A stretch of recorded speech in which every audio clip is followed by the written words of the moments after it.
Hello, bachcho. Let's read this question. So this question says a mass of 5 kg is placed on a horizontal rough surface. Coefficient of friction between the body and surface is 0.5. The minimum force with which the block just able to move is. ठीक है, आपने यहाँ पर four options given किए हुए हैं. तो चलिए इस क्वेश्चन को स्टार्ट करते हैं. So we can write down the key concept of this question. इस क्वेश्चन का की कॉन्सेप्ट आप बच्चों क्या लिख सकते हैं?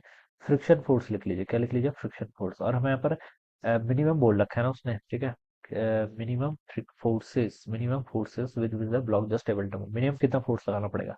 कंडीशन कुछ नहीं गिवन कर रखी है. ठीक है बच्चों, देखिए ये सिचुएशन ना ऐसे होगी. फिर आपका एक ब्लॉक है, मान लीजिए ऐसे रखा हुआ है. ठीक है, ये आपका ग्राउंड के ऊपर ऐसे रखा हुआ है. ठीक है, इस पर देखिए मास एम है, तो उस पर एक एमजी फोर्स ऐसे डाउनवर्ड डायरेक्शन में लगेगा. एक नॉर्मल ग्राउंड लगेगा ऊपर की तरफ. मिनिमम वैल्यू बतानी है ना बच्चों, मिनिमम वैल्यू ऑफ फोर्स. ठीक है, मान लीजिए हमने फोर्स इसमें किसी एक एनक्लेन ऐसे लगा लिया. ठीक है, ऐसे हमने एक फोर्स लगा लिया which is making some angle let theta angle with the horizontal. Horizontal के साथ थीटा एंगल बना रहे हैं. ठीक है, यहाँ से आपका आ जाएगा. ठीक है, एक फोर्स का कंपोनेंट इधर आएगा आपका एफ कॉस थीटा. ठीक है, एक फोर्स का कंपोनेंट ऊपर की तरफ आएगा एफ का, जिसे हम क्या लिखेंगे? एफ का साइन थीटा. ठीक है, just able to move up. Just able to move up मतलब जैसे ये ब्लॉक आपका मूव, जैसे देखिए एफ कॉस थीटा इस पर लगेगा तो इस ब्लॉक की टेंडेंसी होगी आगे को मूव करने की. तो सरफेस आपका रफ है, तो फ्रिक्शन का फोर्स लेगा पीछे की तरफ. ठीक है, जस्ट एबल टू मूव बोल रखा है, जस्ट एबल टू मूव, तो इसका मतलब हमें limiting value of static friction का यूज करना पड़ेगा. तो एफ लिमिटिंग के इक्वल होगा आपके यहाँ से एफ कॉस थीटा. तो आप क्या लिख सकते हैं? देखिए एफ लिमिटिंग यहाँ से किसके इक्वल है? आपका एफ कॉस थीटा के इक्वल होगा. ठीक है, ये है. वो वर्टिकल डायरेक्शन में देखिए कोई मूवमेंट है नहीं, मूवमेंट तो अलॉन्ग द ग्राउंड ही होगा सर. ठीक है, तो ऊपर की तरफ कौन कौन से फोर्स है? Normal plus F sine theta. It must be equal to m g. आपका एम जी के इक्वल होना चाहिए. एक वैल्यू आपकी यहाँ पर से आ जाएगी. ठीक है, अब एफ लिमिटिंग देखिए किसके इक्वल होता है? स्टैटिक फ्रिक्शन की मैक्स लिमिटिंग वैल्यू होती है न्यू एस इंटू एन के इक्वल. न्यू आपका स्टैटिक कोएफिशिएंट का कोएफिशिएंट है फ्रिक्शन का, एन होता है नॉर्मल. ठीक है, नॉर्मल आप देखिए इसको पहले आप लिख लीजिए mu N into F cos theta, ये हो जाएगा न्यू एन. ठीक है, अब एन को आप यहाँ से ये वाली इक्वेशन से लिख लीजिए. न्यू एन को क्या लिख सकते हैं? M g minus of our F sine theta. It should be equal to our F cos theta. ये कितना हो जाएगा यहाँ से? आपका एफ कॉस थीटा के इक्वल. ठीक है, इसको देखिए मैं सिंप्लीफाई कर लेता हूँ. मुझे फोर्स चाहिए. ठीक है, तो ये देखिए minus new F sine theta right side जाएगा तो प्लस हो जाएगा. तो F cos theta plus new F sine theta. तो यहाँ से फोर्स को देखिए बच्चों क्या लिख सकता हूँ? न्यू एम जी को तो ऐसे ही रहने दो पहले. ठीक है, ये वाले टर्म में तो कोई छेड़छाड़ नहीं करनी है. एफ को अगर मैंने कॉमन कर लिया तो यहाँ से आपका न्यू साइन थीटा आएगा और यहाँ से आपका कॉस थीटा आएगा. ठीक है, तो ये इसको आप लिख लीजिए कॉस थीटा प्लस आपका कितना? New sine theta. ये वैल्यू आ जाएगी आपकी. ठीक है,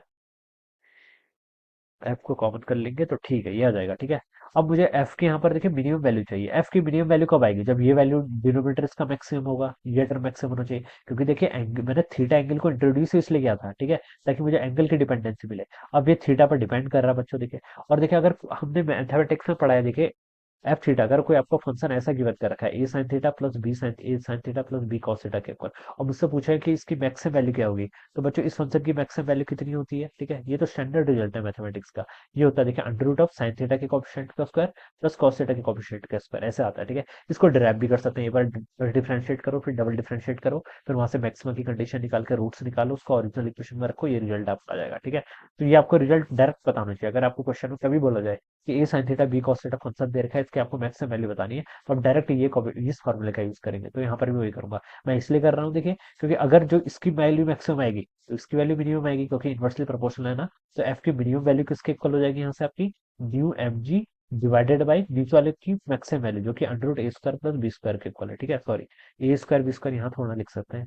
यहाँ पर देखिए ए क्या है? कोफिशिएंट ऑफ कॉस थीटा कितना है? 1 के इक्वल. और बी क्या है? साइन थीटा कोफिशिएंट जो कि न्यू है, तो न्यू का स्क्वायर. ये आ जाएगा आंसर आपका एफ मिनिमम.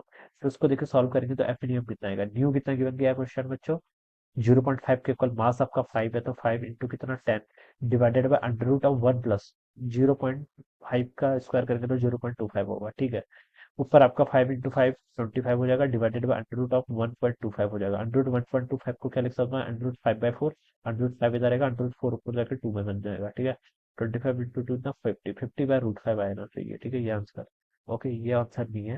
उसको थोड़ा और 50 को क्या लिख सकता हूँ मैं? 10 इंटू √5 इंटू √5 लिख सकते हैं. ठीक है, डिवाइडेड बाई एक √5 है, तो √5 से √5 कैंसिल, 10√5 आंसर होगा.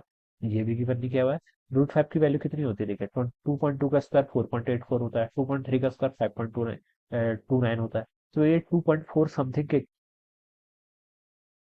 2.4, ना ना 2.3 नहीं, 2.2 2.2 समथिंग होगा. ठीक है, तो इसको हम 2.2 समथिंग आएगा ये. ठीक है, 2.2 समथिंग. ठीक है, तो ये आपका 22 समथिंग आया, तो 5 ही होगा फिर ये 22.5 के इक्वल आएगा. ठीक है, तो ये आपका आ जाएगा answer, this must be the minimum value of the force. कितना, एफ की वैल्यू आपने कैलकुलेट कर ली कितनी, 22.5 के इक्वल, तो डी ऑप्शन इसका राइट होगा, ठीक है। तो ऐसे इस क्वेश्चन को सॉल्व करना है, alright. So I hope you all understood this concept, all the best, thank you so